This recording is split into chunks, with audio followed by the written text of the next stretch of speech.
It is Tuesday, fresh out the shower, fresh shave, tapered up. As you see, your boy looks good right now. Preparation Tuesday is in full effect. I just got done checking off some of my things to do. There's my whiteboard right there. I still got about half to go. But I want to tell you guys something before I head out. Regardless if it rains, sleets, snows, flood, hail, work must still get done. Things that you have to do must get taken care of, okay? The show goes on no matter what. In order to make sure that your kids, your girl, wife, fiance, whatever you have under your covering, you have to make sure that they have the things necessary in order for them to thrive, to take their lives to the next level. And as a man, we must make sure that we go out there and do the things necessary in order to provide that safety and security. Right now, I got to get in this damn storm because I have to pick some things up for me and my son. I have to go to the orthodontist to pick up more elastics because I ran out for my braces. And I want to make sure that whenever I pick my son up from school, he does not have to worry about us being in this storm and stopping to get the things necessary. His job at school is to make good grades and to behave accordingly. My job is to make sure that I maintain everything in this household so it is flowing the way that it needs to in order for him to thrive in his environment. And that's what I'm about to do, man. Look right now, still coming down a little bit. It's not as crazy as it was, but you see my alleyway, right? That shit is flooded. But the show must go on. There's things that have to be done, and I'm the only one that can do it. I'm a sole provider. I am a homeowner by myself. And if I don't do it, who else is? And see, the thing that I love about my Benz is the fact that I have the Airmatic, which allows me to raise the car up. So I ain't worried about my alley being flooded. Just arrived at Dollar Tree, as you see. Now it's time to get in here and get in this rain. Got the stuff I needed. Not every single thing, but hey, you got to make it do what it do, man. Off to the next spot. All right, got my elastics, and now I can head home. And the reason why I can speak with so much convictions in my thoughts is because I'm living a completely different life than the majority of people walking. They don't promote single fathers like that. They don't promote how a man takes care of his business on a regular basis and that's consistently doing it. And this is what I'm here for. Tuesday content starts right now. Good day, good people. It's AT Malone, the first of my name because the second is already here. If you haven't already, please like, share, subscribe, hit that notification bell for more videos from your boy. Now, as of now, it is still storming out here in Texas, man. It is really bad. I am not looking forward to having to go pick my son up in this rain in a few hours and go to the gym. But like I said before in the vlog, the show must go on. I do hate the fact that people just don't care about other people driving. I saw people speeding, cutting other people off, and just having a blatant disregard towards everyone's safety. And as a human being, man, sometimes I find myself asking myself, why are we so destructive? Why are we so selfish? Why don't we care about our fellow man? Why are we like this? I mean, the world does not, revolve around just you. There's other people who participate in the same realm that you do, in the same city, the same streets, neighborhood, the whole world. We are all interconnected. And I wish we would just do a better job just being cautious of one another's safety and making sure that we're not making decisions that could affect a stranger. Because you would not want anybody doing those things to you. If you're cutting people off while you're driving, while it's raining and it's storming, You wouldn't want that. Because you would be probably flicking them off, turn into a road rage situation, and it's unnecessary, man. When you are driving in this weather, just be cautious, drive safe. You don't know what potholes could be there, and you just need to get to your destination at the end of the day. Maybe you might be late. Who cares? Your life is more valuable than getting to a certain place on time. All right? So, yeah, I don't like driving in this weather, but I had to do what I had to do, and I accomplished what needed to be accomplished, man. But you already know why we're here, man. We gonna get straight to it. We are on Tuesday content, which is the richest man in Babylon. We are on part 2 of chapter 8, titled The Camel Trader of Babylon. So last week, we talked about a kid named Tarkat, and he owes money to a camel trader named Dabasir.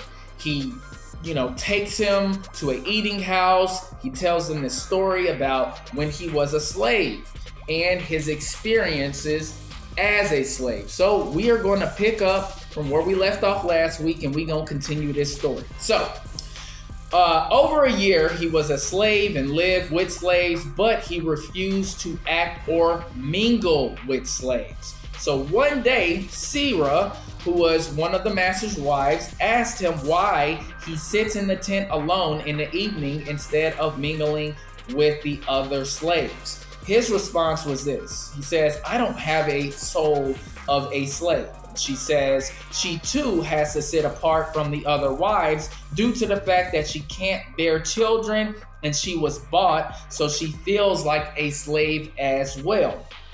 He asked her if she thinks he has the soul of a man or a soul of a slave. And she replies to him with a question. And she asks him this: if he has the desire to pay back what he owes in Babylon. He says yes, but he doesn't know how. She tells him, if you get too comfortable not paying back what you owe as time passes, then you have the soul of a slave. And how can you respect yourself knowing that you have a debt to repay? I will never understand that with people. I don't like debt. I hate debt. I can't stand debt. Debt is your enemy, guys. It is not okay to not be able to afford the things that you can pay in cash and just use credit cards, okay? Or buy now, pay later type of programs. That is bad budgeting habits. And I don't like the fact that our economy is driven by debt. We are a consumer-based society, and we always live above our means, and we always put ourselves in these type of situations until we finally figure out, hey, I've been living a certain lifestyle that I cannot afford, and I need to change those habits. Do not wait too late to allow, that instinct to kick in that, hey, I need to make certain adjustments, all right? So, Dabasir says, how can I do that if I'm a slave in Syria? She says, then stay a weakling. He says, I'm not a weakling. She says, then prove it. He says, how? So she gives him an example of a king. A king fights with everything he has to conquer his enemies and run them out of Babylon. Unlike you, Dabasir, you let the debt that you owe conquer you, turning you into a slave instead of paying what you owe and being honored among the townspeople. See, the thing I like about Sarah is she keeps it a buck with him. And that's the type of position that I play in people's lives as well. She don't hold back. She tells them like it is. And I do the same thing, man. I'm 100% upfront with everybody that I deal with. Even people come to me asking me what I think about certain things just because I give them the hard, cold truth about what's going on in whatever situation that they in. I don't sugarcoat anything because I don't give a damn about people's feelings. I care about the results and helping people out more than the information that I'm giving them and how it makes them feel. Who gives a shit, all right? So, Dabasir thought about what she said and how he can prove that he wasn't a slave at heart. So 3 days later, Sirah's maid took him to her mistress. She tells him to saddle the camels and pack for a trip to see her sick mother again. Once they arrived, she asked him if he had the soul of a free man or a slave. He says a free man. So she says, then take the camels and food and go. She will say that he ran off while visiting her mother. So Dabasir thanked her and he left that night. The next day, he reached a inhabitable land. It was rough. The terrain was hot. He started running out of food and water. So he's going through some things right now. So on the 9th day, he started feeling too weak to remount the camels and he was lost. He had no idea where he was at. So he stopped and rested. Even though the environment was rocky, sandy, no water in sight. But despite what he was going through, he found peace. And this is what happens when you reach rock bottom, because once you reach rock bottom, there's nowhere to go but up. You have made it to what your destination is as far as reaching the very bottom of everything. Ground zero. And there is peace with that because there's nowhere else to go. You already are, maxed out at your failure. So you do find peace because it gives you the clarity that you need. Sometimes people are, at the very, very top of their game, right, of success.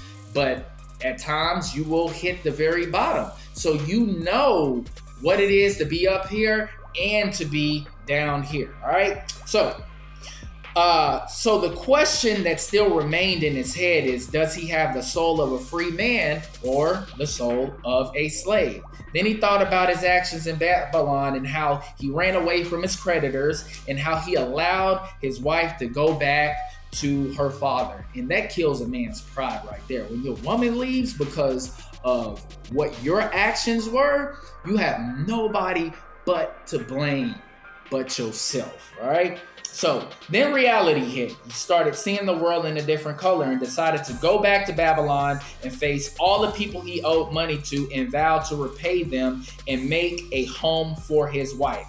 So he got that determination that he needed. He got that motivation that he needed. So he got up, saddled his camels, and headed towards Babylon.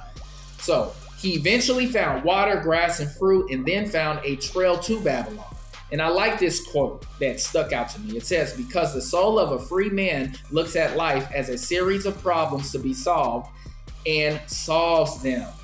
That is literally the responsibility of a good man, a good brother, a good husband, a good leader. We live life solving problems. That's just what we do. That is our true value when it's all said and done, guys. You have to be able to solve problems and you have to love doing it. Who doesn't like being relied on? What man does not like to be used in a sense of somebody coming to you asking for direction because they trust you, they trust your decision making, they trust your judgment at the end of the day, man. There's no better feeling than that. People call me on a regular basis asking me for things, especially my son. And that's a great thing being a father, that he trusts me enough to give him the direction that he needs in order to be successful. All right. So then he asked Tarkat, does your empty stomach make your head exceedingly clear? Are you ready to earn back your self-respect? Do you see the world differently now? And the last question he asks is, do you have the desire to pay back your debt so you can be respected again in Babylon? Tarkat replies with tears in his eyes, you, Dabasir, has showed me a vision. I feel the soul of a free man. All right. So then a listener asked Dabasir what happened when he returned to Babylon.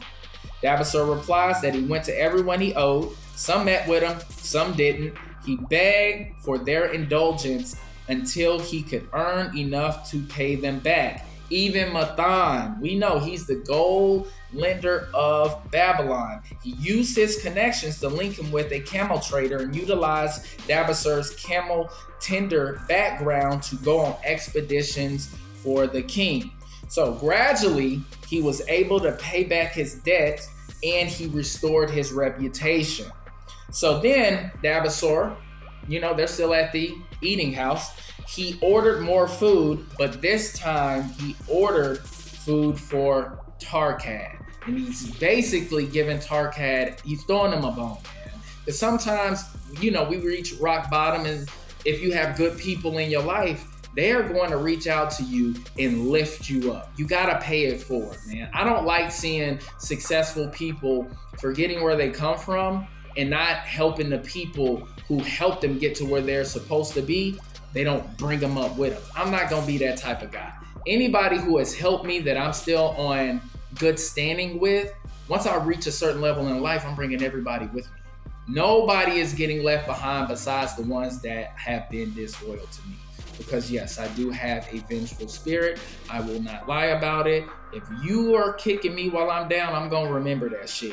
You guarantee this. You're going to pay for that in the end. But anyways, so the chapter ends with this quote, where the determination is, the way can be found. And it means this, guys. You could be at any point of life. You could be at the very bottom or be at the very top. It's always going to take you determination to figure things out. If you fell on hard times, determination can give you that motivation that you need to dig yourself out of the hole you put yourself in, man.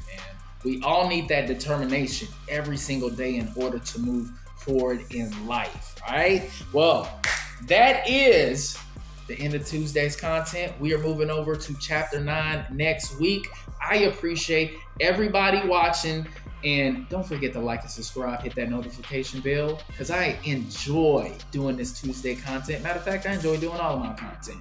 This is a creative outlet for me, and it also allows me to tell my story, all right? Catch y'all next time. Peace.